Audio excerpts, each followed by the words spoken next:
हर हर महादेव। एक ध्रुव शुक्ल हैं, उनका प्रश्न है कि यज्ञ में जो संविदा होती है वो कैसी होनी चाहिए। देखिए, हम लोग जो हवन करते हैं उसमें जो संविधाएं होती हैं, संविधान किया जाता है, तो वह संविधा कितनी बड़ी, कैसी, कितनी मोटी, कैसी स्थिति वाली हो जिसका हवन में जो है शुभ प्रभाव हो। शास्त्रों में बताया गया है कि ऐसी ऐसी संविधाएं शुभ हैं और ऐसी ऐसी संविधाएं अशुभ हैं। शुभ का शुभ फल होता है और अशुभ का दुष्परिणाम होता है। देखिए, इसी बीच में एक बात बतला दें, किन वृक्षों की संविदा हो और किन की न हो, ये हम एक उत्तर दे चुके हैं एक वीडियो बना करके, जिसमें मुख्य रूप से बतलाया गया है कि आम्र की संविदा का हवन में वह निषेध है और किन किन वृक्षों का ग्रहण है ये भी वहाँ बतला दिया गया है और किन किन वृक्षों का निषेध है ये भी बड़े अच्छी तरीके से बतला दिया गया है। इसको भी आप लोग अवश्य श्रवण करें।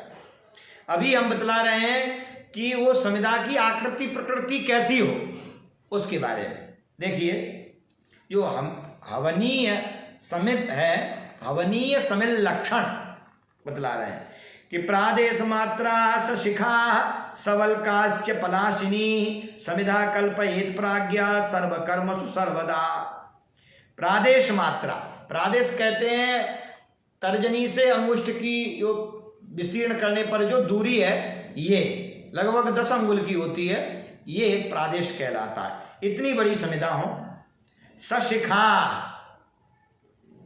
है ना, और वो उसमें ये पता चला कि किधर को अग्रभाग है किधर को पृष्ठभाग है, क्योंकि अग्रभाग आगे करके ही संविदा दान किया जाता है। एक बात और ध्यान रहे कि ये हम उन संविदा उसे कहते हैं जिसका किसी देवता के नाम पर खड़े हो करके घी में डुबो करके या किसी दुग्ध इत्यादि गव्य पदार्थ में डुबो करके और मधु इत्यादि कोई भी पदार्थ बतलाया गया उनमें डुबो करके खड़े हो करके अग्रभाग आगे करके ऐसे पकड़ करके और जैसे आहुति डालते हैं साकल्य इत्यादि की, पायस आदि की, उसी तरीके से उसका मंत्र पूर्वक आधान किया जाता है, उसे कहते हैं समिधा। और जो यज्ञ होता है तो उसमें वो पायस, चरु या वो जो साकल्य है उसको प्रज्वलित करने के लिए कुछ काष्ठ डाला जाता है, उसको कहते हैं इध्म, यज्ञीय काष्ठ। तो यज्ञीय काष्ठ यज्ञीय वृक्ष का होना चाहिए और ये भी यज्ञीय वृक्ष की संविदा होनी चाहिए, अथवा किसी देवता विशेष के लिए जो वृक्ष पसंद है उन वृक्षों की संविदा होनी चाहिए।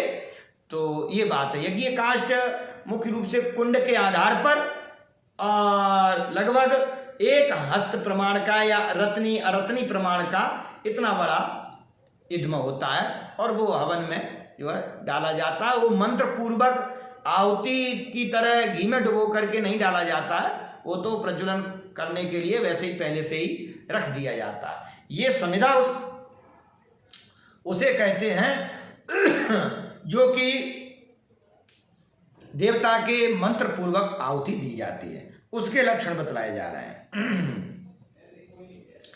तो कह रहे हैं प्रादेश मात्रा सशिखा सवलकाश्च, वो ऐसी हो, इतनी बड़ी हो, शिखा युक्त हो और वल्क माने उसका छिलका उतना हुआ नहीं हो, छिलका लगा हो।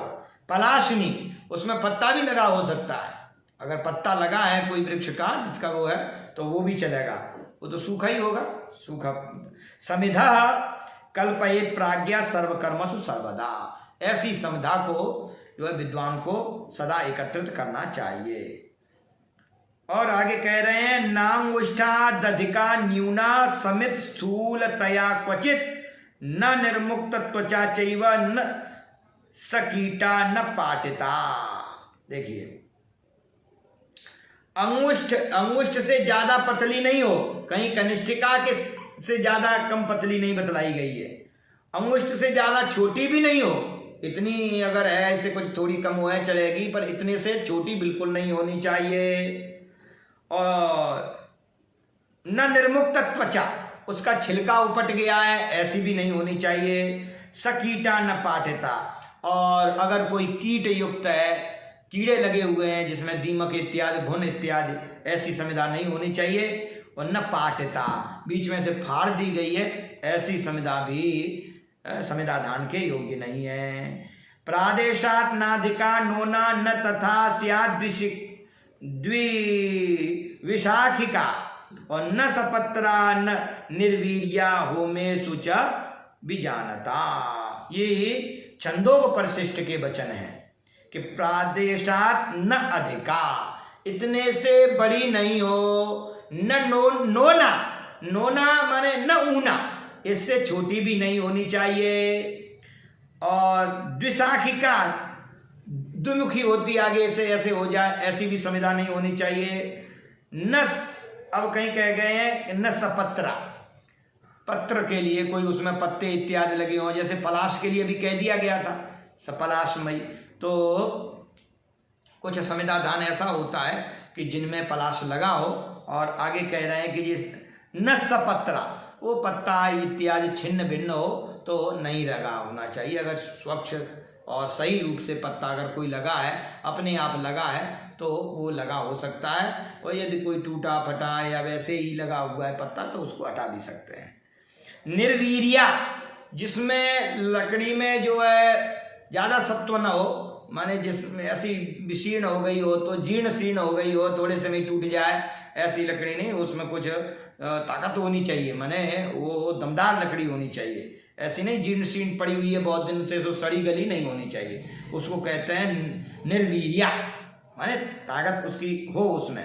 होमेषु च बीजानता, ऐसी लकड़ियों को होम में नियुक्त करना चाहिए। अब कह रहे हैं कि ऐसी संविदा कभी नहीं होनी चाहिए। और भी बतला रहे हैं, विशीर्णा, संस्कार तत्व में बतलाया गया है, विशीर्णा द्विदला ह्रस्वा वक्रा स्थूला द्विधाकृता, जो फाड़ दी गई है। एक बात और कही गई इसमें नवीन, वक्रा, जो टेढ़ी मेढ़ी हो, वो भी नहीं होनी चाहिए। बहुत मोटी हो, स्थूला ऐसा नहीं, ह्रस्वा बहुत छोटी हो, वो भी नहीं। कृमिदष्टाश्च दीर्घाश्च समिदो नैव कारये, कीड़ों ने खाई हुई हो इत्यादि हो, बहुत लंबी हो, ऐसी संविदाओं को हवन में नहीं डालना चाहिए, संविदा दान नहीं करना चाहिए। और कोई कहे हमें तो ऐसी मिल रही, हम ऐसी से ही करेंगे, तो उसका दुष्परिणाम देखिए क्या बतलाया गया है तंत्र शास्त्रों में कि विशीर्णायु क्षयं कुर्यात् द्विदला पुत्र नाशिनी ह्रस्वा नाशयेत् पत्नीं वक्रा बंधु विनाशिनी। जो विशीर्णा है, जिसमें सब तो समाप्त हो गया, जो सड़ी गली है, वो जो आयु क्षयं कुर्यात्, वो आयु का क्षय करती है। और द्विदला पुत्र नाशिनी, द्विमुखा होती है, वो पुत्र का नाश करने वाली होती है। ह्रस्वा नाशयते पत्नी, और जो प्रमाण से छोटी होती है वो पत्नी का नाश करती है। वक्रा बंधु विनाशिनी, जो वक्र होती है वो बंधुओं का विनाश करती है। कृमिदष्टा रोग करी, कीड़ों की कभी हुई संविदा से हवन करने पर रोग होते हैं। और विद्वेष करनी द्विधा, अगर फाड़ दी गई है, फटी संविदा है, तो विद्वेष करने वाली होती है, विद्वेष फल प्रकट करती है। और पशून मारयते दीर्घा, जो बड़ी है वो पशुओं का हनन करती है। स्थूला चार्थ विनाशिनी, और जो प्रमाण से अधिक मोटी होती है, माने अंगुष्ठ का, इससे कनिष्ठिका से भी मोटी, अंगुष्ठ से भी मोटी, ज्यादा मोटी है, तो वो अर्थ विनाशिनी, धन संपत्ति का नाश करती है। इसलिए ऐसी संविदाएं नहीं होनी चाहिए। इसलिए संविदा का ग्रहण है। फिर अलग अलग ग्रहों की संविदाएं, अर्का पलाश खदिरो यपा मार्गोश्च पिप्पला उदुम्बरा शमी दूर्वा कुशाश्च संविदा क्रमात्, ये संविधाएं नवग्रहों की हैं। किसी देवता के लिए मुख्य रूप से पलाशी संविदा माने छोले की, पलाश वृक्ष की संविदा सभी देवताओं के लिए गिराई है। और पलाश की यदि न मिले तो औदुम्बरी संविदा, औदुम्बर माने जो उमर होता है वृक्ष, उसकी संविदा होनी चाहिए। और इनके अभाव में फिर जिन वृक्षों का ग्रहण किया गया है, अश्वत्थ, प्लक्ष और बरगद आदि जो भी बट आदि वृक्ष हैं, उनकी समिधा का आधान करना चाहिए। और किसी कर्म विशेष में जहाँ जहाँ जिस वृक्ष की समिधा का ही ग्रहण है, और वहाँ वहाँ उस वृक्ष की, बिल्व की जैसे समिधा, तो वहाँ वहाँ उन वृक्ष की समिधाओं को ही लेना चाहिए। परंतु वे समिधाएं इन नियमानुसार हों कि किधर अग्रभाग है, किधर स्थूल भाग है, मूल भाग है, ये पता होना चाहिए। और कितनी लंबी चौड़ी, पतली, कैसी मोटी, कितनी जो है बड़ी, ये समिधा जो शास्त्र में लक्षण है, समिल लक्षण, इन लक्षणों से युक्त समिधाओं का हवन करने पर श्रेष्ठ फल की प्राप्ति होती है।